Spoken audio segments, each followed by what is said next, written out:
말씀은 마태복음 16장 21절부터 27절까지 말씀입니다. 마태복음 16장 21절부터 27절까지의 말씀. 네, 저와 여러분이 한 절씩 교독하여 읽도록 하겠습니다. 이때로부터 예수 그리스도께서 자기가 예루살렘에 올라가 장로들과 대제사장들과 서기관들에게 많은 고난을 받고 죽임을 당하고 제3일에 살아나야 할 것을 제자들에게 비로소 나타내시니 예수를 붙들고 항변하여 이르되 주여 그리 마옵소서 이 일이 결코 주께 미치지 아니하리이다. 예수께서 돌이키시며 베드로에게 이르시되 사탄아 내 뒤로 물러가라. 너는 나를 넘어지게 하는 자로다. 내가 하나님의 일을 생각하지 아니하고 도리어 사람의 일을 생각하는도다 하시고 예수께서 제자들에게 이르시되 누구든지 나를 따라오려거든 자기를 부인하고 자기 십자가를 지고 나를 따를 것이니라. 누구든지 제 목숨을 구원하고자 하면 잃을 것이요 누구든지 나를 위하여 제 목숨을 잃으면 찾으리라. 사람이 만일 온 천하를 얻고도 제 목숨을 잃으면 무엇이 유익하리요? 사람이 무엇을 주고 제 목숨과 바꾸겠느냐? 함께 읽겠습니다. 인자가 아버지의 영광으로 그 천사들과 함께 오리니 그때 각 사람이 행한 대로 갚으리라. 아멘. 안녕하세요. 안녕하세요. 네, 환영해 주셔서 감사합니다.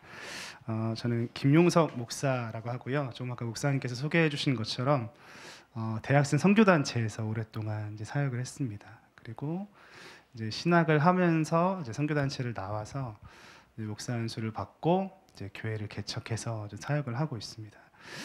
이제 목사님과는 이제 처치브릿지라고 개척교회 목사님들의 이제 모임이 있는데 거기에서 만나서 교제하고 또 동역을 하고 있고요.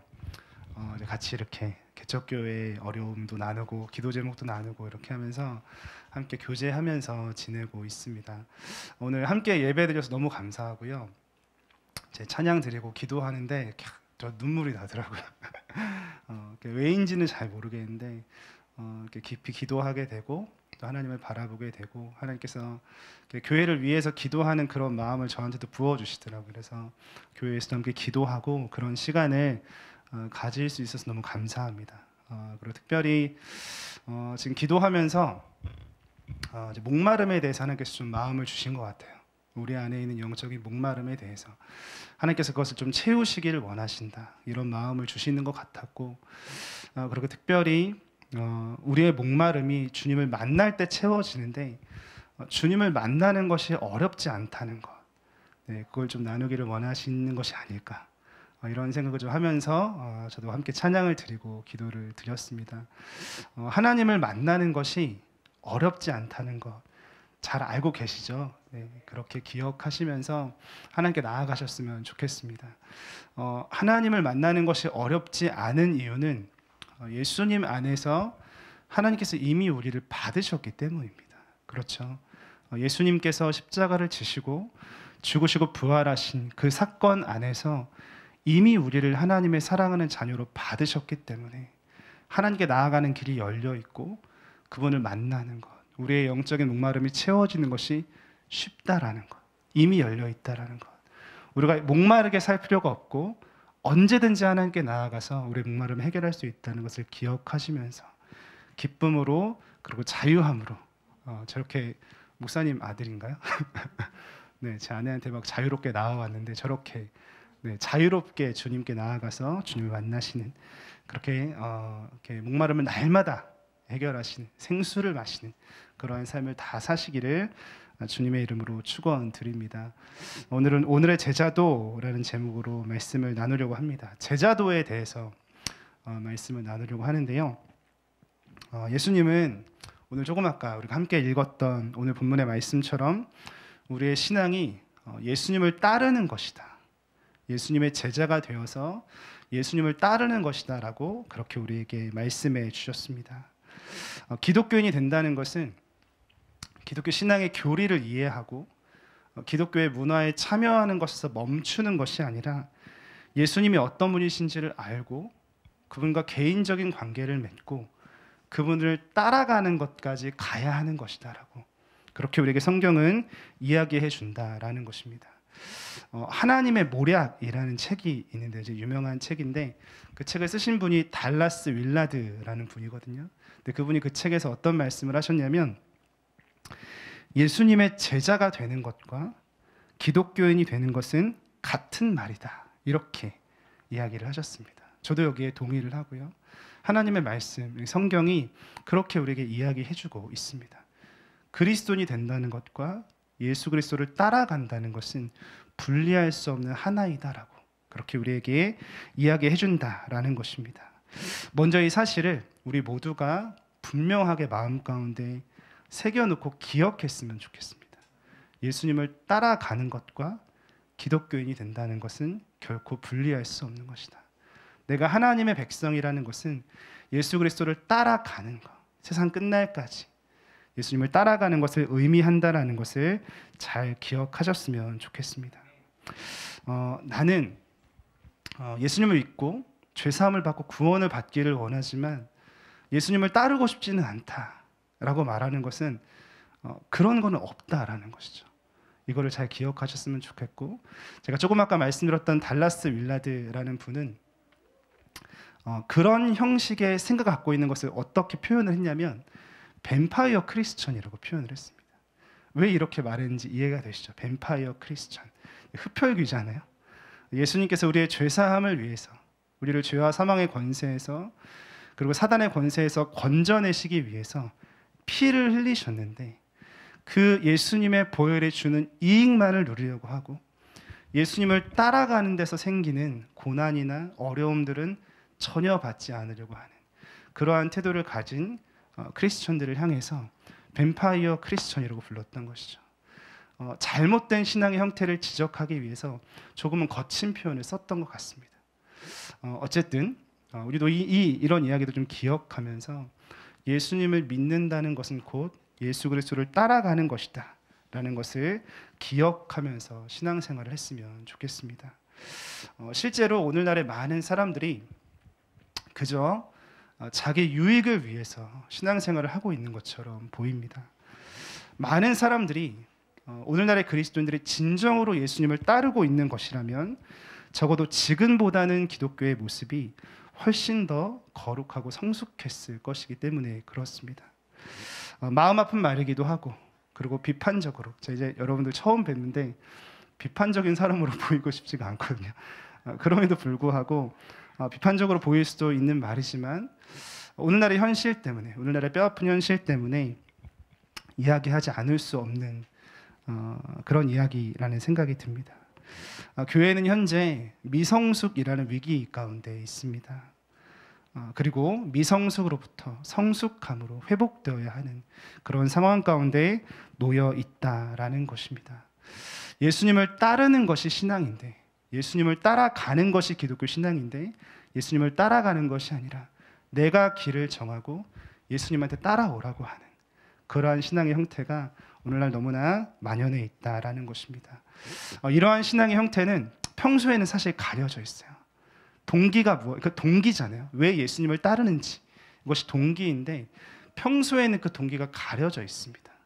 동기는 가려져 있고 예수님을 통해서 내가 득을 보려고 하는 사람도 열심도 있고 헌신도 있기 때문에 평소에는 아무런 문제가 없어 보입니다. 그런데 이게 문제가 될 때가 있어요. 언제 그럴까요? 언제 문제가 될까요? 바로 예수님의 길과 나의 길이 충돌할 때, 이 평소에는 보이지 않았던 왜 예수님을 믿는가라는 동기의 문제가 되기 시작합니다. 제가 지난주에 전화를 한 통 받았습니다.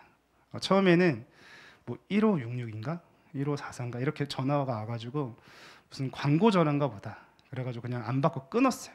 처음엔 끊었는데 바로 전화가 다시 오는 건데, 보통 광고 전화는 그렇게 바로 전화가 오진 않잖아요. 그래서 뭐지? 뭐 어디 고객센터인가? 이래가지고 제가 받았습니다. 전화를 받았는데 그 콜렉트 콜이라고 아시나요? 콜렉트 콜? 잘 아시는지 모르겠는데 군대에서 많이 걸거든요. 군대에서 이제 수신자 부담으로 전화를 거는 거예요. 콜렉트 콜로 전화가 와서 처음에 제가 끊어가지고 또 끊어버릴까봐 이제 전화를 한 형제가 목사님 접니다 이렇게, 저 누구예요 이렇게 급하게 말을 하고서는 이제 연결을 하겠냐 해서 연결을 해가지고 통화를 해보니까 제가 이제 선교단체에 있을 때 같이 있었던 학생이더라고요. 이제 그 로스쿨을 준비를 하고 있었던 학생이었어서 이제 한 2, 3년 정도 연락을 못 했었거든요. 그래서 지금쯤에는 뭐 로스쿨을 갔거나 아니면 조금 더 준비를 하고 있겠거니 뭐 잘 지내고 있겠거니 이렇게 생각을 하고 있었는데, 이 형제가 군대에 이제 장교로 가 있더라고요. 그래서 군대에 장교로 가 있으면서 이제 군 생활을 하고 이런저런 고민이 들어서 이제 고민을 하던 차에 생각이 나서 전화를 했던 겁니다. 근데 이 형제가 털어놨던 고민이 뭐였냐면, 이 형제가 굉장히 열심히 신앙생활을 하고 훈련을 받았거든요. 대학생활 내내 굉장히 열심히 훈련받고 그리고 리더로 섬기고 이렇게 했는데, 이 형제 마음속에 그런 막연한 기대가 있었대요. 자기가 이렇게 예수님을 믿고 따르면 뭐 엄청난 돈과 성공이 따르지는 않더라도 최소한 자기가 준비하고 있는 것쯤은 잘 되도록 하나님 해주시지 않을까, 이런 어떤 기대를 가지고 열심히 훈련도 받고 이렇게 하고 있었던 겁니다. 그랬는데 결과가 어땠냐면 로스쿨이 안 된 거예요. 이 똑똑한 친구거든요. 똑똑한 친구고 열심히 했는데 막 훈련도 받으면서 막 최선을 다했는데 로스쿨이 안 된 겁니다. 그리고 이제 로스쿨을 준비하면서 이제 로스쿨이 되면은 뭐 이렇게 공부하고 뭐 변호사가 되고 이렇게 해서 뭐 결혼도 하고 이렇게 미래를 이야기하고 있던 자매도 있는데, 로스쿨을 떨어지면서 갑자기 미래가 막 불투명해지니까 자매랑도 교제하다가 헤어지게 된 거예요. 그러다가 이제 군대를 더 미룰 수가 없어가지고 로스쿨 가고 뭐 이런 거 다 제껴놓고 일단 입대를 한 겁니다. 장교로 들어갔는데 그것도 힘들었는데, 로스쿨 떨어지고 여자친구랑 헤어지고 입대한 것도 힘들었는데, 그렇게 입대를 해서 같이 생활을 하게 된 사람들이 너무 잘 나가는 사람들인 거예요. 친해진 사람들이 뭐 형도 있고 동생도 있는데 일단 사회적으로 이루어놓은 것도 있고, 예를 들면 뭐 로스쿨을 이미 합격도 했고 그런 식으로 뭐 회계사 시험을 합격한 사람도 있고 그런 식으로 이미 이루어둔 사람들도 있고, 그리고 또 친해진 어떤 형은 이미 막 사업을 해서 사업을 안정시키고 들어온 형도 있는 거예요. 근데 그런 이야기들 들으면서 이 형제가 고민이 됐던 겁니다. 내가 예수님을 믿었는데 왜 이것밖에 보상이 없지? 이런 생각이 들어서 고민이 되고, 그리고 예수님을 믿으면은 보상을 바라면 안 되는 걸까? 이런 고민이 들어서 한참 고민하고 마음도 힘들도 하다가 뭐 이 사람 저 사람 전화했겠죠. 그러다가 제 생각도 나서 전화를 했던 겁니다. 그렇게 저한테 전화를 하고 이야기를 온 형제에게 이 형제가 했던 그 핵심적인 질문은 무엇이었냐면, 하나님께 보상을 바라는 게 잘못된 일일까요? 이런 질문이었어요. 저는 형제에게 뭐라고 대답을 해 주었냐면, 하나님께 보상을 바라는 일은 어쩌면 인간으로서 그리고 하나님의 백성으로서 어쩌면 자연스러운 마음이다. 그리고 자녀가 아버지께 도움과 응답을 기대하는 것도 자연스러운 마음이라고 이야기해 주었습니다. 그리고 또 한편으로는 하나님은 우리가 일상 속에서 그 실제적인 일들 속에서 하나님께서 하나님을 기대하고 의존하는 것도 기뻐하시는 분이라고 이야기를 해주었습니다. 그렇죠. 하나님 믿으면 하나님께서 무언가 응답해 주시죠. 채워 주시죠. 그런데 문제는 다 우리 생각대로 되지는 또 않는다는 겁니다. 그리고 또 한 가지 우리가 기억해야 하는 중요한 한 가지가 있다고 제가 형제에게 이야기해 줬는데, 그것이 무엇이었냐면 우리는 이미 보상을 받은 사람들이다 라는 이야기였습니다. 여러분, 이 사실을 믿으시죠? 우리는 이미 보상을 받은 사람들이라는 것. 어떤 보상을 받았죠? 로스쿨도 떨어졌고 여자친구도 헤어졌고 지금 막 너무 쓸쓸하고 군대에 가고 싶지도 않은, 아직 계획도 없었던 군대에 가 있고 옆에 사람들 막 잘 나가고 자기 사업체 있고 이런 사람들이랑 같이 있는데 우리는 어떤 보상을 받았느냐라는 것입니다. 성경이 우리에게 이야기해주고 있는 우리가 이미 받은 보상이란 어떤 것이냐라는 것이죠. 우리는 어떤 보상을 받았죠? 우리는 이미 보상을 받은 사람들이 맞습니까? 첫 번째, 우리가 받은 보상, 하나님께서 우리의 아버지가 되어주신 것입니다. 이게 엄청난 보상이라는 것. 하나님이 나의 아버지가 되시고 내가 그분의 아들이 되었고 그분이 딸이 되었다라는 사실. 이제 내가 내 삶을 꾸려가고 개척해가는 것이 아니라 하나님께서 나의 삶을 채우시고 인도하시고 보호해 주신다는 이 엄청난 사실, 그리고 하나님께서 나의 아버지가 되어주셨기 때문에 나의 삶은 그분의 삶이 되었다라는 것, 이것이 얼마나 큰 보상인지 어쩌면 우리가 똑바로 보고 있지 못하기 때문에 우리는 하나님을 믿으면서 다른 보상을 바랄 수도 있지만 이미 받은 보상이 얼마나 큰 것인지를 잊기 때문에 우리가 예수님을 손해보면서 따르고 있는 것이라고 착각하는 순간들이 있다라는 것입니다. 이 이야기를 해줬어요. 누구야? 우리 이미 보상을 받은 것이다.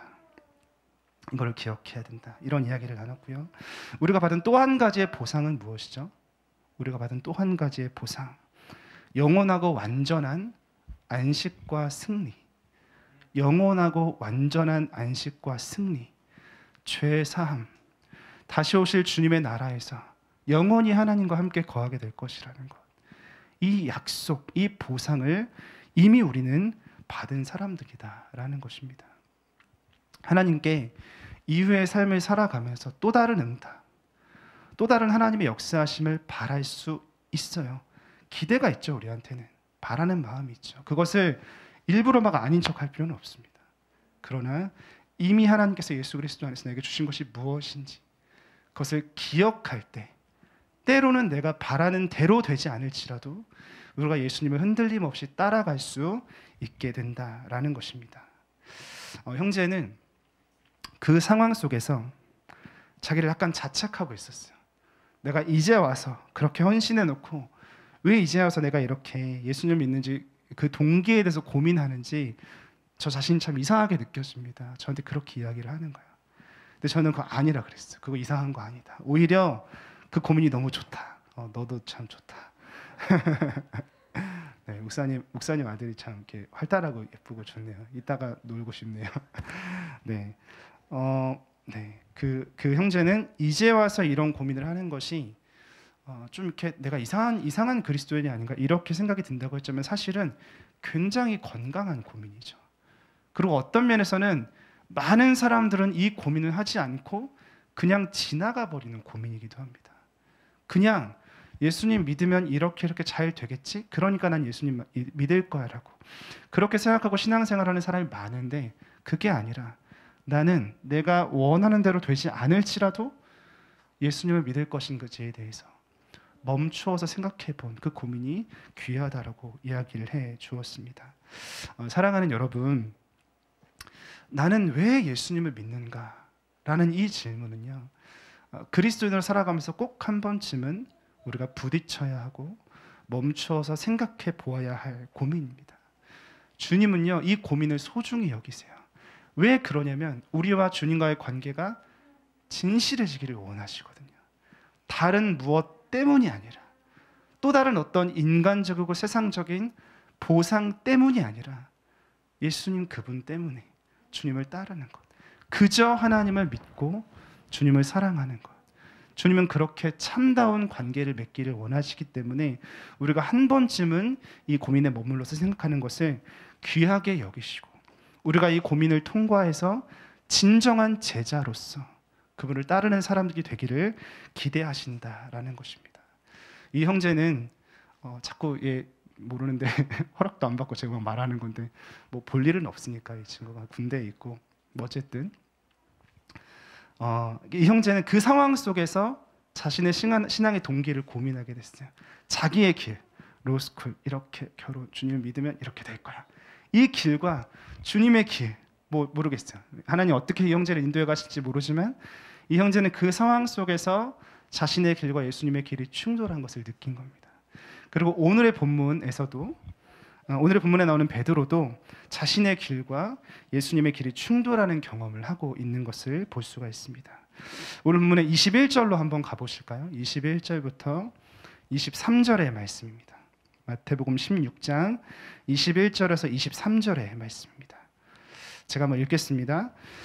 이때로부터 예수 그리스도께서 자기가 예루살렘에 올라가 장로들과 대제사장들과 서기관들에게 많은 고난을 받고 죽임을 당하고 제3일에 살아나야 할 것을 제자들에게 비로소 나타내시니, 예수님께서 3번 순환을 예고하시거든요. 그 중에 첫 번째입니다. 그리고 예수님께서 이 첫 번째 순환을 예고하시는 그 배경에는 베드로의 신앙 고백이 있었죠. 베드로가 처음으로 당신은 하나님의 아들이십니다, 당신은 그리스도시고 하나님의 아들이십니다라는 바른 신앙 고백을 처음 드려요. 그때에서야 비로소 바른 믿음을 보이니까 예수님께서 그때에서야 비로소 처음으로 메시아의 길이 무엇인지를 말씀해 주신 것입니다. 그래, 네가 말한 대로 나는 그리스도요 하나님의 아들이요 메시아가 맞다. 베드로야, 내가 드디어 이것을 알아보았구나. 드디어 네가 나를 믿는구나. 그렇다면 이제 내가 나의 길을 보여주마 라고 말씀하시면서 말씀하신 것이 바로 십자가의 길이었습니다. 22절을 볼까요? 베드로가 예수를 붙들고 항변하여 이르되, 예수님께서 가실 길을 말씀하시니까 베드로가 항변합니다. 이게 영어 성경 보면은 rebuke라고 돼 있거든요. 이게 직역하면 뭐냐면은, 이게 미국 다녀오신 분께 영어를 네, 직역하면 꾸짖는 겁니다. 베드로가 예수님한테 막 화를 내는 거예요. 예수님이 그래, 내가 메시아가 맞다, 그리고 나는 십자가의 길을 걸어갈 거야 라고 말하니까 베드로가 화를 내는 거예요. 이게 무슨 상황인지 아시겠어요? 베드로가 3년 동안 예수님을 열심히 쫓았는데, 그리고 드디어 방금 예수님이 하나님의 아들이시구나 알아봤는데 그분이 자기의 길을 말씀하시니까 정작 거기에서는 예수님께 화를 내는 겁니다. 왜 그랬을까요? 베드로의 생각이랑 달랐던 겁니다. 베드로는 다른 생각을 하고 있었어요. 어떤 생각이었죠? 베드로는 하나님의 아들이신 그리스도께서 지금까지 보여주신 이 영향력을 가지고 더 많은 사람들을 모아서 문자 그대로 왕이 되기를 원했어요. 이스라엘의 왕이 되셔서 이스라엘을 로마로부터 독립시키는 것, 그리고 부패한 그 당시의 유대의 종교 지도자들을 몰아내는 것, 그걸 원했죠. 그리고 또 한 가지 원한 게 있었습니다. 뭘까요? 그때 중요한 자리 하나 차지하는 것. 이것이 베드로가 원했던 것입니다. 가룟 유다만큼은 아니었죠. 가룟 유다는 이렇게 성경을 보면은 굉장히 욕심이 많았던 사람이고 끝끝내 욕심을 버리지 않았던 사람인 것으로 보입니다. 그러나 베드로도 가룟 유다만큼은 아니었지만 자기의 목적, 자기가 생각한 길을 가지고 있었던 사람이었다라는 것이죠. 그런데 그렇게 자기의 동기를 가지고 예수님을 지금까지 열심히 따라왔어요. 자기 삶을 다 들여서. 베드로가 어떻게 예수님을 따랐죠? 그물을 버려두고 자기의 생업까지 내려주고 두고 그렇게까지 예수님을 따라왔는데 자기의 길과 예수님의 길이 충돌하자 자기의 마음을 드러내게 되는 것입니다. 예수님께 항변하는 거예요. 주여, 그리 마십시오. 이렇게 이야기를 하죠. 주님, 그렇게 하지 마세요. 이렇게 이야기를 하는 겁니다. 또 말만 주님인 거예요, 지금. 말만 주님이고, 주님, 그렇게 하지 마세요. 이렇게 약간 반말 비슷하게 그렇게 했던 겁니다. 예수님이 자기의 목적과 다르게 움직이기 시작하실 때, 그리고 이렇게 덧붙이죠. 이 일이 주께 미치지 않을 겁니다. 예수님이 그러할 것이다 라고 하셨는데 베드로는 아니요, 그 일은 절대 당신에게 미치지 않을 것입니다. 어떤 의지까지 보여요? 내가 막을 겁니다. 이런 의지까지 보이죠. 나중에 보면 베드로의 이 의지가 어떻게 표현되냐면 겟세마네에서 예수님께 잡히실 때 가룟 유다와 짜고 예수님을 잡으러 온 사람들 중에 한 사람의 귀를 베드로가 칼로 쳐서 떨어뜨리죠. 내가 그 일이 일어나지 않게 할 것입니다라는 그런 베드로의 의지를 볼 수 있는 부분이다라는 것입니다. 그러나 예수님께서 베드로에게 이렇게 말씀을 하십니다. 23절 보겠습니다. 예수께서 돌이키시며 베드로에게 이르시되 사탄아 내 뒤로 물러가라 이렇게 말씀하십니다. 왜 예수님께서 이렇게까지 말씀하셨을까요? 사탄아 내 뒤로 물러가라. 베드로의 이 생각이 십자가를 지면 안 된다라는 이 생각이 굉장히 위험한 것이었기 때문에 그렇습니다. 왜 그래요? 예수님께서 십자가를 지셔야 구원이 임하거든요. 예수님께서 십자가에 지셔야 진짜 왕위에 오르실 수가 있거든요. 베드로는 예수님이 이스라엘의 왕좌에 오르기를 원했지만 예수님은 지금 진짜로 왕위에 오를 준비를 하고 계시는데 어떻게 왕위에 오를 계획이세요? 십자가를 지심으로 하나님의 아들로서 온 세상의 죄를 사하시는 그 영광스러운 죽음으로 하나님의 사랑을 나타내시고 그렇게 하나님의 위엄을 나타내시고 나는 사람을 사랑하는 왕이다. 나는 사람을 위해서 자기의 목숨을 내어주는 왕이다. 이렇게 온 세상에 온 인류를 향해서 이후의 모든 역사를 향해서 선포하시고 왕위에 오르실 거예요. 그런데 베드로의 생각과는 달랐죠. 그렇게 하셔야 되는데 그걸 막으려고 하니까 이 베드로의 생각이 위험한 생각이기 때문에 사탄아 내 뒤로 물러가라라고 사랑하는 제자를 향해서 이렇게 막 꾸짖으신 겁니다. 또 한 가지 의미도 있겠죠. 베드로가 그만큼 중요한 사람이기 때문에 베드로가 이제 예수님께서 죽으시고 승천하신 다음에 교회를 이끌고 섬겨야 되거든요. 그러니까 여기에서 분명하게 책망하시는 겁니다. 그것은 사람의 생각이다. 그것은 정말로 하나님의 나라가 임하는 길이 아니다라고. 그것은 마귀적인 것이다라고 책망하셨던 것입니다. 계속 볼까요? 너는 나를 넘어지게 하는 자로다. 네가 하나님의 일을 생각하지 아니하고 도리어 사람의 일을 생각하는구나. 이렇게 예수님은 말씀해 주셨습니다. 방금 말씀드렸던 것처럼 예수님은 이스라엘의 왕자 되시네 하늘의 보좌에 오르실 계획이 있으셨습니다. 이것이 예수님의 길이었고 제자들이 따라서 걸어가야 할 제자의 길이었습니다. 그리고 예수님은 그 하늘 왕좌에 오르시되 십자가의 죽음으로써 그렇게 하실 생각이셨습니다. 이런 모습으로 베드로의 길과 예수님의 길이 충돌했을 때 이런 순간에 베드로의 중심이 베드로의 다른 목적이 드러나게 된다라는 것입니다. 우리도 그런 순간들을 겪을 때가 있어요. 대부분은 어떤 때예요? 고난의 순간에 왜 이렇지? 내가 예수님 믿었는데 왜 이렇지? 라는 생각이 들 때 그때 우리가 이런 생각을 하게 된다라는 것입니다. 이렇게 베드로의 길과 예수님의 길이 충돌했을 때 이 지점에서 예수님은 제자들에게 예수님을 믿는다는 것이 무엇인지에 대해서 다시 한번 분명하게 말씀해 주십니다. 오늘 본문의 24절을 한번 읽어보겠습니다. 24절 우리 한 절이니까 함께 읽어볼까요? 24절 우리 함께 읽겠습니다. 시작.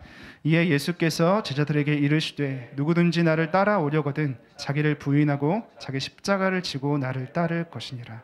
아멘. 베드로의 중심이 드러났을 때 다시 한번 예수님은 베드로에게 분명하게 말씀해 주십니다. 예수님 이렇게 말씀하시는 것이죠. 나에게 너의 길을 따라오라고 하지 말아라. 나에게 너의 길을 따라오라고 하지 말아라.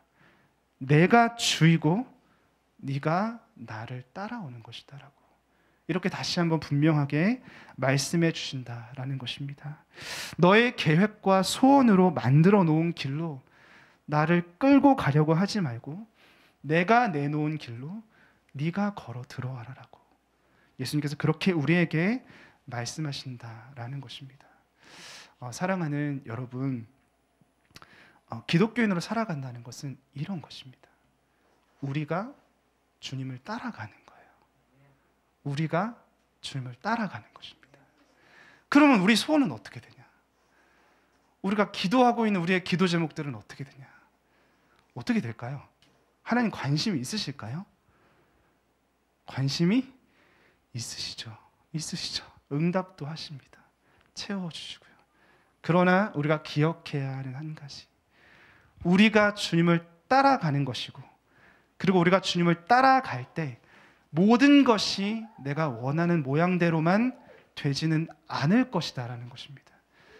그러면 우리가 해야 되는 결단은 뭐예요? 그렇다면 나는 그럼에도 불구하고 예수님을 따를 것인가? 그럼에도 불구하고 나는 하나님의 백성으로 살아갈 것인가에 대해서 고민하고 결단해야 한다라는 것입니다. 하나님의 도움과 채움과 인도하심은 우리의 죽는 날까지 계속해서 있을 것입니다. 저도 그렇게 살아왔어요. 지금도 그렇게 살고 있습니다. 그게 있죠. 분명히 있습니다. 그리스도의 삶에는 하나님의 도우심과 채우심과 인도하심이 있습니다. 그러나 이러한 역사는 하나님 우리의 아버지이시고 우리가 그분의 자녀이기 때문에 자연스럽고 당연하게 주어지는 것이지, 이러한 하나님의 하나님의 도우심을 받는 것 자체가 우리 신앙의 목적은 결코 아니다라는 것입니다. 때로는 주님을 따르지만 우리가 원하는 것을 내가 원하는 때에 원하지 못할 수도 있습니다. 뭐가 잘못된 게 아니에요. 하나님이 나를 버리신 것도 나한테 무관심하신 것도 아닙니다. 그런 순간이 있을 수 있습니다. 그리고 나보다 다른 사람이 더 좋은 결과를 얻는 순간도 있을 수 있습니다. 내가 하나님의 자녀이기 때문에 내 삶에 항상 최고의 결과가 주어져야 된다? 그건 믿음이 아니고요. 그건 자기애죠. 성경은 그런 걸 우리에게 가르친 적이 없습니다. 왜 그리스도인에게 항상 가장 좋은 것만 있어야 되죠? 그렇게 말씀하신 적이 없습니다. 우리가 받은 가장 좋은 것은 무엇이라고요? 하나님의 자녀가 되는 것. 그것이 가장 귀하고 소중한 것인 것을 알기를 원한다라고 하나님께서 우리에게 부드럽게 말씀하신다라는 것입니다. 또한 우리는 주님을 따르기 때문에, 예수님 때문에 손해를 봐야 하는 그러한 상황 가운데에도 놓일 수 있다라는 것입니다. 그렇기 때문에 우리는 한 번쯤은 멈추어서, 지난주에 저한테 전화했던 그 형제처럼 한 번쯤은 멈추어서 생각해 봐야 한다라는 것입니다. 나는 그럼에도 불구하고 예수님을 믿는다고 해서 다 내 마음대로 되는 것은 아님에도 불구하고 나는 예수님을 따를 것인가? 그분을 따라가는 것 자체가 나에게 가장 소중한 가치인가에 대해서 생각해 볼 필요가 있다라는 것입니다. 로마서 8장을 한번 펴서 읽어볼까요? 로마서 8장 18절 말씀입니다. 로마서 8장 18절의 말씀. 로마서 8장 18절의 말씀. 네, 함께 읽어보시겠습니다. 시작. 현재의 고난은 장차 우리에게 나타날 영광과 비교할 수 없느니라. 아멘. 현재의 고난은 장차 나타날 영광과 비교할 수 없음을 나는 진정으로 믿고 있는지에 대해서 우리는 한 번쯤 멈춰서 생각해 볼 필요가 있다라는 것입니다. 그리고 이것을 생각해야 우리가 계속해서 중간에 멈추지 않고 계속해서 주님을 따라갈 수 있는 힘이 생기게 됩니다. 여기에 대해서 분명하게 고민하지 않고 결정하지 않았기 때문에 중간에 고난이 생기고 손해볼 일이 생기면 막 시험 들었다 그러고 하나님 이렇게 막 원망도 했다, 그럴 수 있어요. 그러면 안 된다는 게 아니라 그럴 수 있는데 너무 많이 휘청거리게 된다는 것입니다. 조금 더 견고하게 주님을 따라갈 수 있는데, 조금 더 성장하고 성숙해질 수 있는데 그 전 단계에서 멈춰버리게 된다라는 것이죠. 이 질문들에 대해서, 그럼에도 불구하고 나는 주님을 따르겠는가라는 이 질문들에 대해서 그렇다라고 대답한다면 그 사람은 제자의 마음을 가진 것입니다. 예수님을 따를 그 마음을 가진 것이죠. 살아있는 교회 성도 여러분, 주님의 그 질문 앞에 서보셨으면 좋겠습니다. 주님을 따르겠는가라는, 나를 따라오겠느냐라고, 내가 너와 함께 걸을 것인데 나와 함께 걷겠니라고 그렇게 우리에게 물어오시는 주님 앞에 서서 그분의 그 개인적인 부르심 앞에 각자가 대답하시고 반응하실 수 있으면 좋겠습니다.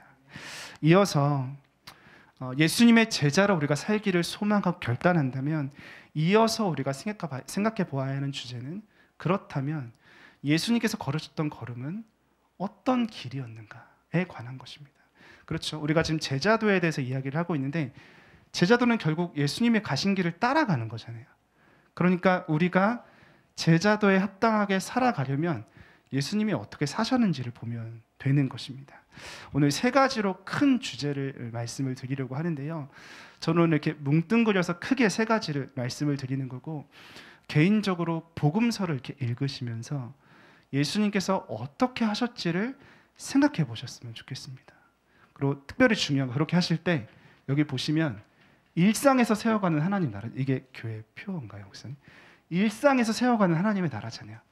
그 예수님을 따라가는 그 걸음을 예수님께서 어떻게 사셨는지를 보고 내가 살아가야 하는 삶이 무엇인지를 볼 때 일상을 같이 생각해 보셨으면 좋겠습니다. 결국 우리는 일상을 제자로 살아가는 거잖아요. 그런 관점을 가지시면서 내가 살아가야 하는 제자의 삶을 생각하시면서 복음서를 한 번 더 오늘의 메시지와 함께 또 생각하시면서 읽어보실 수 있으면 좋겠습니다. 예수님께서 걸으신 길을 되짚어 볼 때 오늘을 사는 우리가 걸어야 할 길, 즉 우리의 오늘의 제자도를 우리는 깨달을 수 있게 됩니다. 예수님께서 걸으셨던 길을 세 가지로 말씀드리겠습니다. 첫 번째, 예수님께서 걸으셨던 길은 성육신의 길이었습니다. 그렇게 시작하셨죠. 예수님의 공생애를 성육신으로 시작을 하셨습니다. 예수님은요, 거룩하고 안전하게 그 영광스러운 하늘 보좌에 머물러 계셨어도 됐습니다. 그렇죠. 그런데 예수님의 목적이 있었어요. 사람들의 죄를 사하시고 다시 사람들과 하나님이 화목하게 되고 사람이 다시 하나님의 사랑을 받고 누리기를 원하시는 그 분명한 목적 가운데 예수님은 성육신하셨습니다. 예수님이 걸으셨던 길은 그 하늘 보좌에 머물러 있지 않으시고 죄와 불의와 고통이 가득한 이 세상 속으로 들어가시는 것이었죠. 그것이 예수님께서 우리에게 보여주신 그리고 우리에게 따라오라고 말씀하신 길이다라는 것입니다. 그러면 우리는 어떻게 해야 될까요? 예수님께서 안전하고 거룩한 영역에 머물러 계시지 않으시고 성육신 하셔서 세상 속으로 들어오신 것처럼 우리가 걸어야 할 제자의 길은 우리 또한 세상 속으로 들어가는 것이다 라는 것입니다. 그리스도인의 삶이요, 영적인 영역 안에 갇혀버리면 안 된다 라고 저는 생각을 합니다. 그리스도인의 삶은 영적인 영역, 거룩한 영역에 갇혀 있으면 안 됩니다. 오히려 그리스도인의 삶은요, 세상 속에 있어야죠. 다르게 표현하면 그리스도인은 세상 한가운데에서 제자로 살아가야 됩니다. 교회에서만 거룩한 사람이 아니라 세상 한가운데에서 거룩하게 사랑하면서 살아가는 사람들이 바로 그리스도인이다라는 것입니다. 직장과 학교 등 사회생활을 거룩하지 않은 세속적인 영역으로 나누어서 보는 이 이분법적인 시각은 성경적이지 않다라는 것입니다. 예수님께서 성육신하신 것처럼 사회생활하는 그곳이 바로 우리가 하나님의 뜻을 따라서 살아가야 할 우리 신앙의 영역이다라는 것을 기억해야 한다라는 것입니다. 그런데 오늘날 많은 사람들이 이분법적으로 생각을 하기 때문에 영적인 삶, 믿음으로 사는 삶은 이 신앙의 영역 안에 있고 우리의 사적인 영역은 분리된 것이라고 생각하기 때문에 교회 안에서는 거룩한데 세상에서는 그렇게 거룩하지 않고 그렇게 좋은 사람이 아닌 그러한 상황이 발생하게 된다라는 것이죠. 사랑하는 여러분, 거룩함을 잃지 않으시고 타협하지 않으시되 우리는 우리의 사회, 우리가 허락하신 삶의 영역 속에서 좋은 사람으로 살아가야 됩니다. 그렇게 살아가는 것이 우리가 허락하신 제자의 삶이다라는 것입니다. 한번 이렇게 우리 삶을 돌아보면서 생각해 보셨으면 좋겠어요. 나는 인간적으로 신뢰할 만한 사람인가? 나는 믿고 일을 맡길 만한 사람인가? 나는 속이지 않는 사람인가? 나는 속마음을 털어놓아도 누군가 나에게 속마음을 털어놓을 때 안전하다고 느끼면서 털어놓을 수 있는 사람인가? 그리고 그것이 무엇이든 사람들이 나를 책임감 있는 사람이라고 느끼는가? 이게 신앙이랑 무슨 상관이지? 제자도랑 무슨 상관이지? 상관이 있다고 지금 말씀을 드리는 겁니다. 세상 속에서 하나님의 사람답게 살아가는 그것이 우리가 걸어가야 할 제자도의 중요한 한 부분이다라는 것입니다. 완벽한 사람이 되라는 것도 아니고요, 유능한 사람이 되라는 것도 아닙니다. 제가 지금 말씀드린 것 속에 막 유능하고 뛰어나고 최고가 되어야 되고 이런 건 없잖아요. 그러나 신뢰할 수 있는 사람이어야 되고요, 좋은 사람이어야 합니다. 왜냐하면 예수님께서 이렇게 우리에게 말씀하셨기 때문인데요. 마태복음 5장 16절 말씀입니다. 이렇게 말씀하셨습니다. 이같이 너희 빛이 사람 앞에 비치게 하여 그들로 너희 착한 행실을 보고 하늘에 계신 너희 아버지께 영광을 돌리게 하라. 주님께서 이렇게 우리에게 말씀해 주셨기 때문에 학교에서, 직장에서 예수님을 믿지 않는 사람들과 마주하는 그 모든 시간 속에서 믿음으로 살아야 한다. 거룩함과 사랑으로 살아야 한다라는 것입니다. 두 번째, 예수님께서 걸으셨던 길은 세상을 거스르는 길이었습니다. 예수님의 길, 그것은 세상을 거스르는 길이었다라는 것입니다. 예수님은 하나님을 대적하는 불의하고 부정하며 부패한 세상의 길을 거스르셨습니다. 이 세상이 자연스럽게 여기는 것들이지만 하나님께서 보시기에 옳지 않은 것을요, 예수님은 정면으로 거부하셨어요.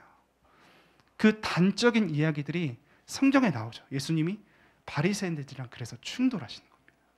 그 당시에 그냥 자연스러운 거였거든요. 근데 예수님 충돌하세요. 예를 들어서 안식일 날 손 마른 사람을 고쳐주는 것, 바리새인들은 반대합니다. 왜 그거 하냐? 왜 일하냐? 근데 예수님, 그건 하나님 보실 때 이상한 생각이거든요. 하나님이 사람을 위해서 안식일을 주셨고 하나님이 사람을 사랑하시는데 안식일에 사람을 사랑하고 고치는 것이 왜 잘못인가? 이 하나님의 관점 앞에서 옳은 것은 예수님이 하시고 부딪힐 것들은 부딪히셨다라는 것입니다. 예수님 이처럼 사랑이 없는 종교를 거스르셨고 사람을 억압하는 권력과 율법들을 거스르셨다라는 것입니다. 그 당시에 자연스럽게 여겨졌던 그 세상의 흐름들을 예수님은 거스르셨고 그래서 그 결과로 십자가를 지셨죠. 끝끝내 십자가를 지셨던 것입니다. 그렇다면 예수님의 제자로 살아가기를 원하는 우리가 거슬러야 하는 오늘날의 흐름은 무엇인지, 오늘날 세상의 흐름은 무엇인지 우리가 생각해 볼 필요가 있습니다. 가장 두드러진 것으로 세 가지를 좀 꼽아볼 수 있을 것 같아요. 첫 번째, 오늘날의 세상의 흐름. 첫 번째는 물질 제일주의입니다. 황금주의, 물질 제일주의. 두 번째는 쾌락 제일주의. 세 번째는 개인주의와 이기주의. 이 밖에도 하나님께서 기뻐하시지 않은 수많은 이 세상의 흐름들이 이 땅 가운데 있을 것입니다. 세 가지로 한번 정리를 해봤는데요. 우리는 소유로 사람의 가치를 판단하는 시대에 살고 있습니다. 그 사람 자체를 존귀하는 것이 아니라 그 사람이 무엇을 가졌는가를 가지고 그 사람의 가치를 판단하고 심지어 그 기준을 가지고 나를 판단하는 것도 굉장히 자연스러운 그러한 시대를 우리가 살고 있다라는 것입니다. 또한 우리는 쾌락이 신이 되어버린 시대에 살고 있죠. 그리고 오늘날은 성의 이 문란함을 여러 이론들로 포장해주고 정당화해주고 있는 그러한 시대에 우리가 살고 있습니다. 문란함은 더해져가고 있고 가정들은 깨어져가는 그러한 시대에 우리가 살고 있죠. 그리고 우리는 이기심의 시대를 살고 있습니다. 사람을 믿기 어려운, 나의 유익을 위해서는 다른 사람을 그냥 이기면 그만인 그러한 시대를 우리가 살고 있다라는 것입니다. 그리고 이러한 오늘날의 세상의 흐름은 하나님 앞에서 악하다는 것을 우리가 기억해야겠죠. 이러한 모든 세상의 흐름이 하나님께서 보시기에 불의하고 악하며 결국 하나님의 심판과 정화의 대상이 된다는 것을 알 때, 이 지혜를 가질 때 우리 또한 예수님을 따라서 제자의 삶에 합당하게 이러한 세상의 흐름을 거스를 수 있게 된다라는 것입니다. 사랑하는 여러분, 우리가 이 지혜를 소유했으면 좋겠습니다. 이 세상을 너무 부러워하지도 마시고요, 두려워하지도 마시고요, 소유로 사람을 평가하는, 가치 평가하는 이러한 흐름들에서 이 하나님의 지혜를 가지고 한 걸음 떨어져 나와서 자유하실 수 있으면 좋겠습니다. 그리고 하나님께서 나를 채우신다, 필요한 만큼 채우시고 이끄신다는 믿음 가운데 담대하셨으면 좋겠어요. 뭐가 없을까 봐 너무 전전긍긍하지도 마시고 지나치게 욕심을 내지도 마시고, 그건 그리스도인의 삶이 아니겠죠. 우리의 삶의 방향은 최대한 많은 것을 모으는 게 아니잖아요. 이게 오늘날의 세상의 흐름이죠. 최대한 많이 얻는 것, 최대한 많이 소유하는 것, 이것은 이 세상 신이 하는 말이고, 우리에게 하나님께서 주신 말씀은 뭐예요? 내가 너에게 줄 것이다. 필요한 만큼 필요한 때 그것을 붙잡고 살아가야 비로소 예수 그리스도의 제자로서 복음에 합당하게 살아갈 수 있다라는 것입니다. 그런데 쉽지가 않아요. 쉽지가 않아요. 이 세상의 분위기라는 게 예수님도 막 충돌하셨잖아요. 가는 데마다 반대받으시고 싸우시고 그러셨잖아요. 이 오늘날의 흐름을 거스른다는 것이 쉽지 않다라는 것입니다. 그렇기 때문에 하나님 앞에 지혜를 구해야 되고요. 용기를 구해야 되고 자유함도 구해야 됩니다. 주님의 관점으로 볼 수 있기를 구해야 돼요. 시편에 보면 전능자께서 웃으신다라는 표현이 있거든요. 이 세상의 자랑, 이 세상의 권력들이 자기의 힘을 과시하는 것을 전능자께서 바라보시면서 웃으신다, 비웃으신다 이런 표현이 나와요. 하나님 저에게 주님의 그 관점을 주십시오.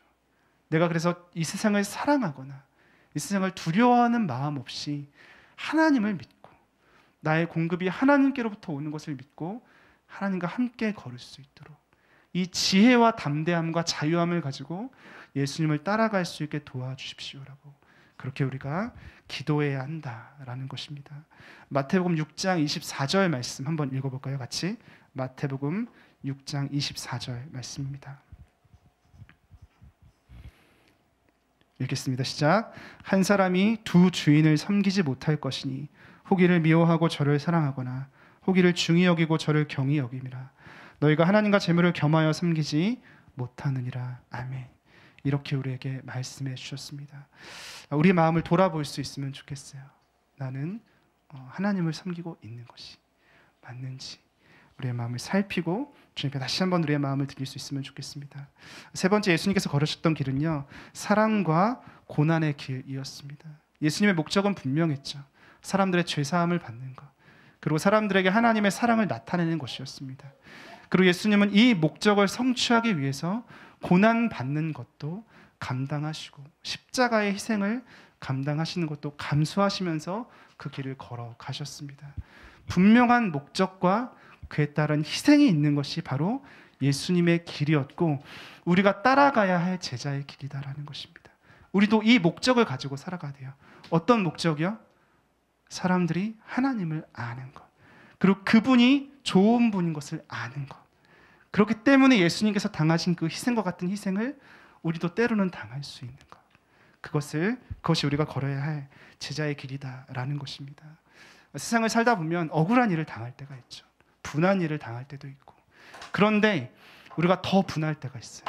언제 그러냐면 상대방이 내가 예수님 믿는 사람인 걸 알아. 저 같은 경우에는 상대방이 제가 목사인 걸 알아요. 그러면은 더 화를 못 내잖아요. 더 참아야 되잖아요.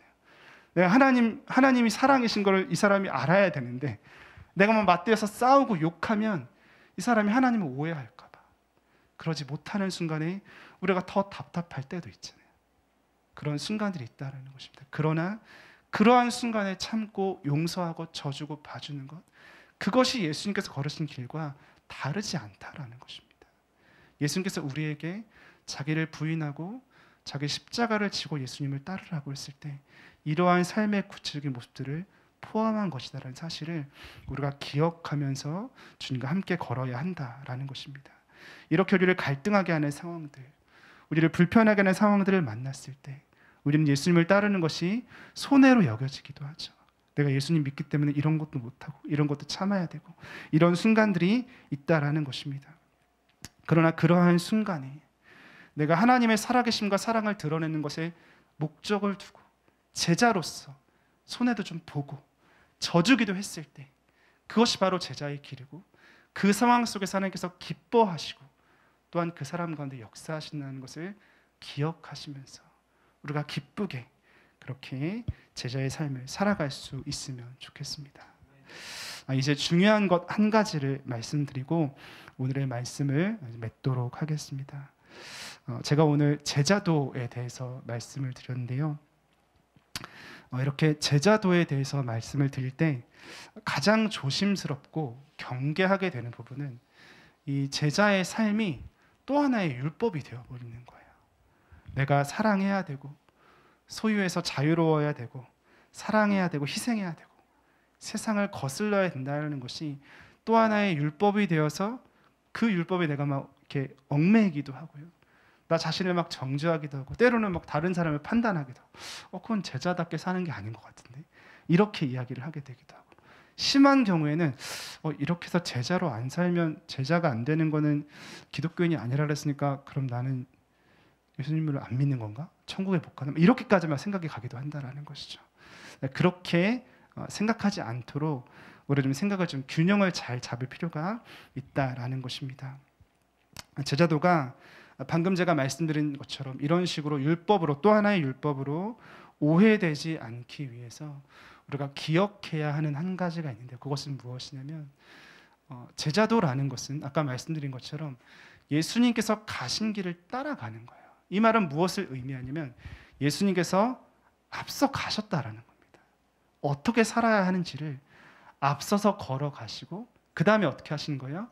이 길로 따라오라고 우리에게 보여주시는 길이다라는 것이죠. 그리고 또 한 가지 잊지 않아야 하는 것. 이 제자도는 제자의 삶은 내가 스스로 걸어서 성취해내야 하는 어떤 테스트가 아니라 주님의 손을 붙잡고 주님과 함께 걷는 길이다라는 것. 그리고 이 길 끝에는 승리와 영광이 있다는 것.